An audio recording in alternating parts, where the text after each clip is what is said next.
I hope you had a great weekend. Happy Monday. I am going to read a new fairy tale today. And this fairy tale is a Brothers Grimm fairy tale.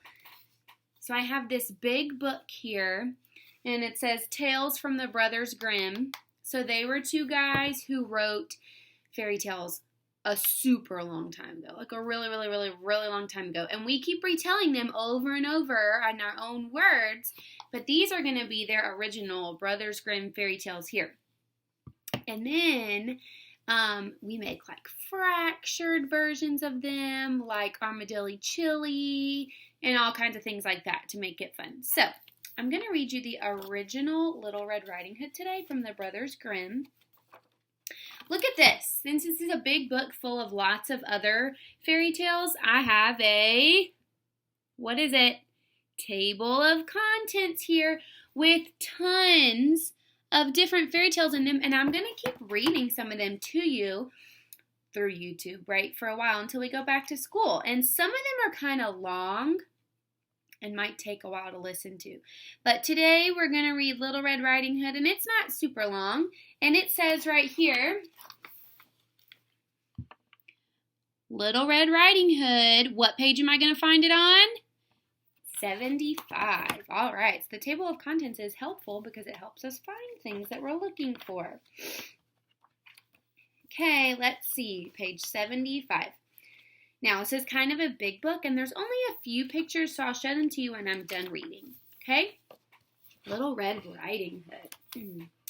Once upon a time, there we go. There was a little girl who lived on the edge of a dark forest. This little girl often wore a pretty red cape with a hood, and so many people called her, you guessed it, Little Red Riding Hood.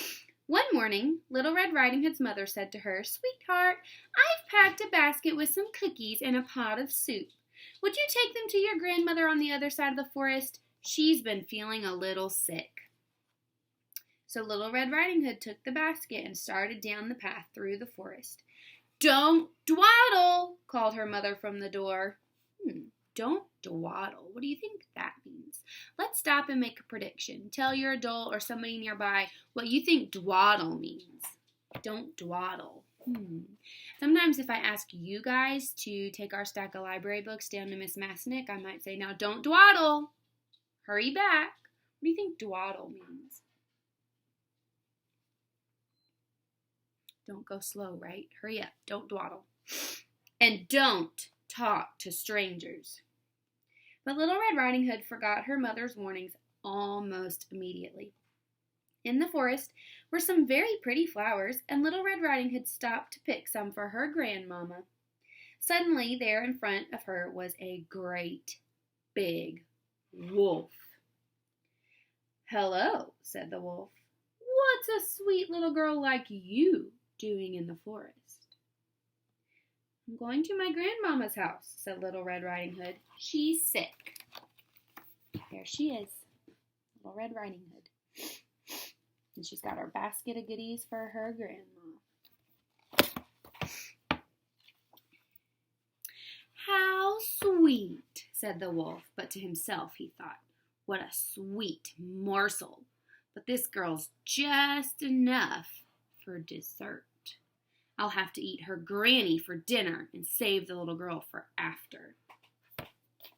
So there he is talking to her, saying she's too small. She would only be enough for dessert, so he wants to eat the granny for dinner. So the wolf wished Little Red Riding Hood a pleasant walk and ran off through the forest to her grandmother's house.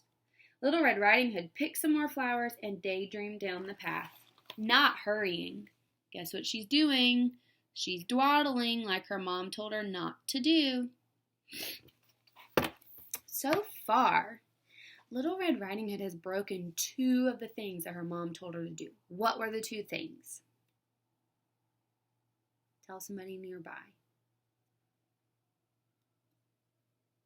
She stopped and talked to a stranger, didn't she? That's 1. And now she's dwaddling. That's 2. When the wolf came to the cottage of Little Red Riding Hood's grandmother, he knocked on the door and said in a high, sweet voice, "Grandmama, it's me, Little Red Riding Hood. I have some goodies for you."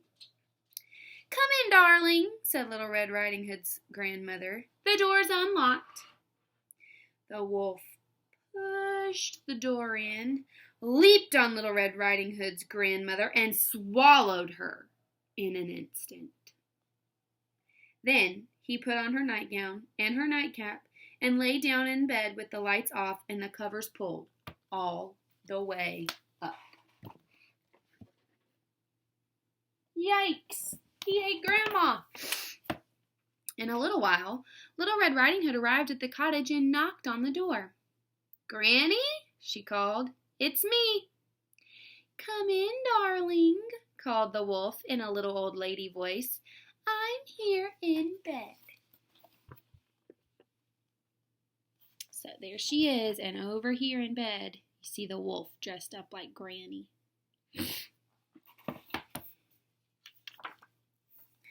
Little Red Riding Hood came into the cottage and went to her grandmother's bedroom door. "I brought you some cookies and soup from Mommy," she said in the darkened room. "That's nice, dear," said the wolf. "Come to the bed where I can see you." Little Red Riding Hood went to the bed where she was very much astonished to see how Grandmother looked in her night clothes. "Grammy," she said, "what a big nose you have." Astonished. That was a big word. She was astonished. What do you think that means? She was very surprised or shocked, right? "The better to smell the yummy things to eat," said the wolf, and his mouth was watering. Little Red Riding Hood stepped a little closer. "Grammy," she said, "what big eyes you have." "The better to see you with, darling," said the wolf softly. Little Red Riding Hood moved a little closer.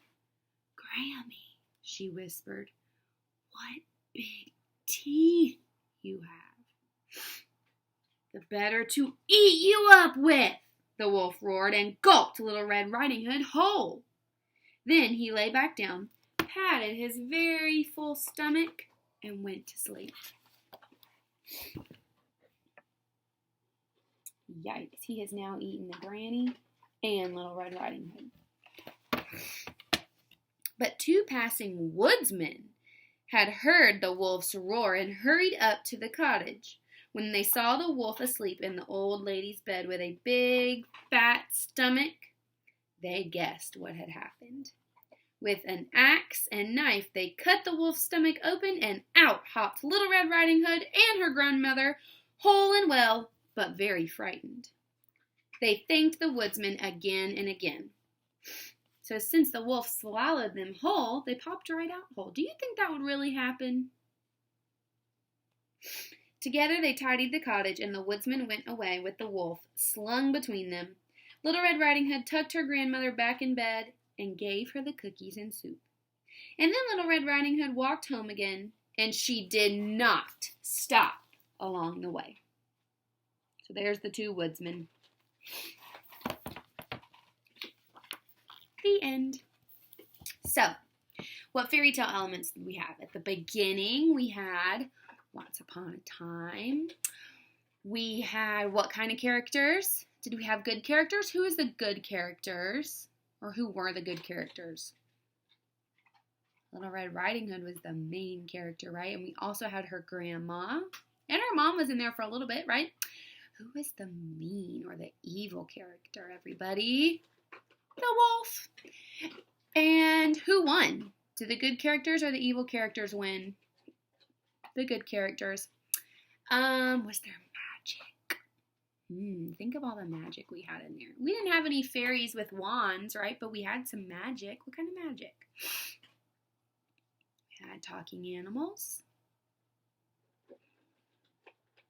We had Little Red Riding Hood and Granny who got eaten up and then popped out whole again, right? And did we have a lesson? Fairy tales teach us a lesson. I could think of 2 lessons that we might get from this. What do you guys think? Don't talk to who? Strangers. Do not talk to strangers. That's super important. And also, who should we listen to? Our mom or our adult or our grown-up, whoever's at home in charge of us, right? So, we learned all good things from Little Red Riding Hood, and we talked about our fairy tale elements. Now, on Seesaw, I'm going to have a little tiny Little Red Riding Hood activity for you to do. It's optional. You don't have to do it. It's just for fun if you finish all your other stuff for the week. So, I want to talk to you guys really quick because on Monday and Wednesday now, I'm going to be reading books. And on Wednesday, we have a fractured version of the Little Red Riding Hood, and it's going to be so exciting. I'm so excited. So, last week, I read Little Red and the Very Hungry Lion, and I told you guys to guess which original fairy tale you think it might be, and if you guessed Little Red Riding Hood, you were right. So I tricked you this time, and I read a fractured one and then the original. On Wednesday, be on the lookout because we have a guest reader, and it's one of my best friends. She was actually going to come to our classroom to read this book to us, but now we're not at school, so I had her video it for us. She's been working really hard getting ready. Now, we know fractured fairy tales are silly versions of original fairy tales, right? So, we read Little Red Riding Hood. Her name is Miss McCombs.